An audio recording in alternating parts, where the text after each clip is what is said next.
జై శ్రీమన్నారాయణ. ఈరోజు కృష్ణాష్టమి వైభవాన్ని చెప్పుకుందాం. పూర్వం మధురా నగరాన్ని ఉగ్రసేనుడు అనే రాజు పరిపాలించేవాడు. అతని పుత్రుడు కంసుడు. సోదరుడైన దేవకిని కుమార్తె దేవకి. దేవకి అంటే కంసుడికి చాలా ప్రేమ. దేవకి వసుదేవుని పెండ్లాడింది.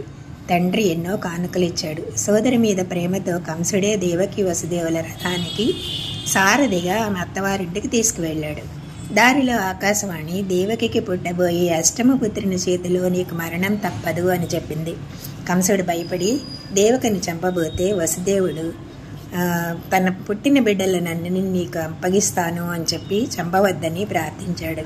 తర్వాత కొంతకాలానికి ఇచ్చిన మాట ప్రకారం దేవకికి పుట్టిన కీర్తిమాన్ అనే పిల్లవాడిని తీసుకుని కంసుడి దగ్గరికి వెళ్ళాడు. కానీ ఆశ్చర్యంగా కంసుడు చంపలేదు. అష్టం గర్భంలో పుట్టిన బిడ్డ వల్ల కదా నాకు మరణమని చెప్పింది అని తిరిగి ఇచ్చాడు. కానీ భగవంతుడి లీల. ఒకరోజు నారదుడు కంసుడి దగ్గరకు వచ్చి దేవతలందరూ కంసుడిని చంపమని ప్రార్థించారని, అష్టమ సంతానమే కాదు వారి సోదరులు కూడా నీకు శత్రువులే, వదిలిపెట్టకు అని చెప్పాడు. తన చావు తప్పించుకోవడానికి కంసుడు దేవకి వసుదేవుల బిడ్డ కీర్తిమాన్ని చంపి వారిని కారాగారంలో పెట్టాడు. వారితో పాటు అడ్డుకున్న తండ్రిని కూడా జైల్లో పెట్టి తనకి తాను మధురకు రాజుగా ప్రకటించుకున్నాడు. వసుదేవుడు బిడ్డ పుట్టగానే కంసునికి అప్పగించేవాడు. కంసుడు క్రూరంగా 6 పిల్లల్ని చంపేశాడు. చివరికి భగవాన్ విష్ణువు యోగమాయ ద్వారా 7వ గర్భాన్ని వసుదేవుని ఇంకొక భార్య రోహిణి గర్భంలో ఉంచాడు. యోగమాయ యశోద గర్భంలో ఉన్న కారణంగా ఆమెకు అనేక వరాలను కూడా ఇచ్చాడు. దేవకి 7వ గర్భాన్ని పోగొట్టుకుందని కంసుడు అనుకున్నాడు. కానీ బలరాముడు రోహిణికి పుట్టాడు.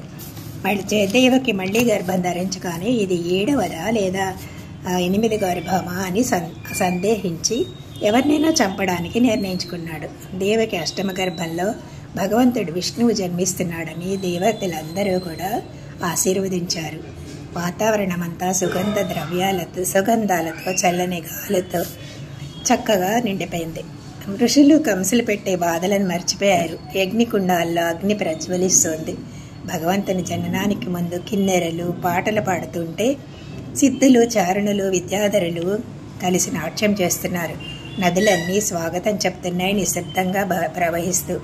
చాంద్రమానం ప్రకారం శ్రావణ మాసం అష్టమి రోజు రోహిణీ నక్షత్రం సింహరాశిలో సూర్యుడు తూర్పును ఉదయించినట్లు విష్ణువు 4 చేతులతో జన్మించాడు. తామర రేఖల వంటి కళ్ళతో, సుదర్శన చక్రం కుడి చేతిలో, పాంచజన్యం ఎడమ చేతిలో, గదా ఖడ్గం 2 చేతులతోనూ జన్మించాడు. వక్షస్థలంపై శ్రీవత్సం, మెడలో కౌస్తవమణి, చక్కటి కిరీటం, వజ్రాలు పొదికిన కుండలాలు, పచ్చని పీతాంబరం ధరించిన ఆయన నల్లని శరీరం నల్లని మేఘంలాగా మెరుస్తూ ఉంది. వసుదేవుడు మనసులోనే 10,000 గోవులను దానం చేశాడు ఆనందంతో. తమ అభ్యర్థనల వలన భగవంతుడే తమకు జన్మించాడని తెలిసిన కంసుని భయంతో సాధారణ మరో బాలనిగా రూపం మార్చుకోమని ప్రార్థించింది. విష్ణు భగవానుడు తనని గోకులానికి యమునా తీరంలోని గోకులానికి తీసుకెళ్లమని వసుదేవుడు యశోద దగ్గర వదిలి యశోదకు పుట్టిన బాలికను తీసుకుని రమ్మని ఆదేశించాడు. అది అర్ధరాత్రి సమయం. యమునా నది పొంగుతూ ఉంది.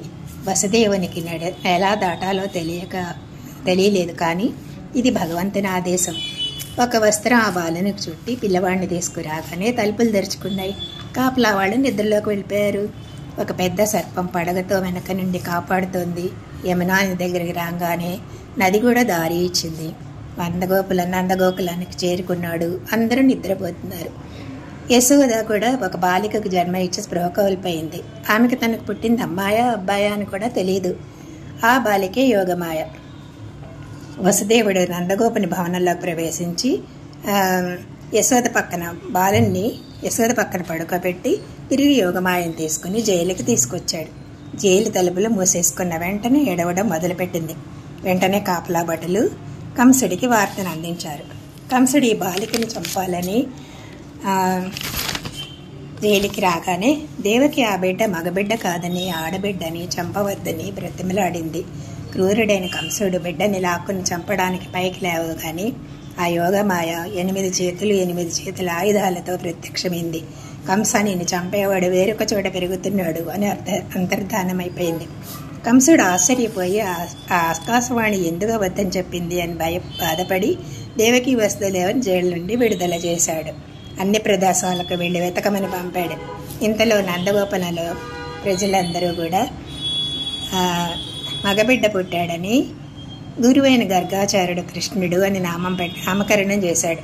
ప్రజలందరూ పట్టరాని సంతోషంతో పాటలు పాడుకున్నారు.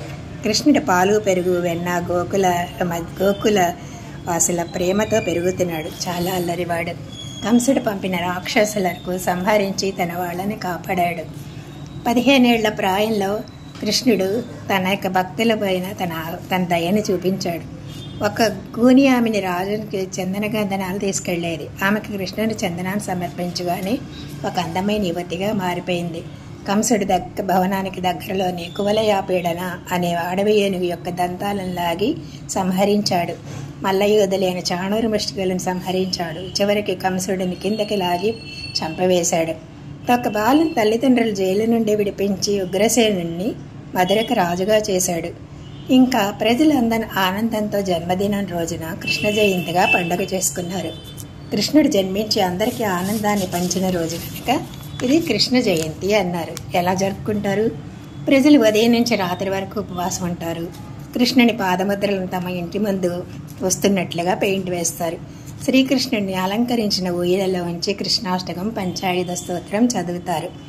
ఇంకా భాగవతంలోని కొన్ని శ్లోకాలను పఠిస్తారు. 108 నామాలతో పూజిస్తారు. మంచి పిండి వంటలు, స్వీట్స్ నైవేద్యం పెడతారు. హారతి ఇస్తూ మంగళశాసనం చేస్తారు. కృష్ణుని ఉయ్యాల ఊపుతూ జోలపాటలు పాడుతారు.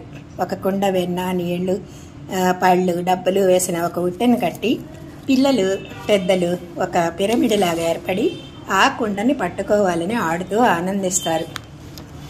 భగవద్గీతను ఉపదేశించిన కృష్ణుడిని ప్రపంచంలో అందరూ కూడా చక్కగా పూజిస్తారు. ఈ కథని చక్కగా విన్నా సరే కృష్ణాష్టమి రోజు వింటే చాలు మనకి పుణ్యం దక్కుతుందని పెద్దవాళ్ళు చెప్తారు. స్వామివారి ఆదేశంగా నేను ఈ కథని మీకు అందిస్తున్నాను. అందరూ విని ఆనందించండి, సబ్స్క్రైబ్ చేయండి. అలాగే ఇంకొన్ని వీడియోలతో మీ దగ్గరికి వస్తాను. ఈరోజు కృష్ణ అష్టకం కూడా మీకు పంపించాను. అది కూడా చదువుకుని భగవంతుడి ఆచార్యుల అనుగ్రహానికి పాత్రలు కండి. జై శ్రీమన్నారాయణ. కృష్ణాష్టమిని అందరం కలిసి ఆనందంగా జరుపుకుందాము. అలాగే కృష్ణుడి అనుగ్రహానికి పాత్రలవుదాము. జై శ్రీమన్నారాయణ. మీరందరూ కూడా నాకు సబ్స్క్రైబ్ చేస్తారని, ఇలాంటి డివోషనల్ ఛానల్ని స్వామివారి అనుగ్రహంతో ప్రారంభించాను కనుక మీ అందరూ కూడా నాకు సహకరిస్తారని అనుకుంటున్నాను. ఇంతకుముందు కూడా నాకు మొదటి ఛానల్లో చాలా వీడియోలు చేశాను. అవి కూడా చూడండి. జై శ్రీమన్నారాయణ.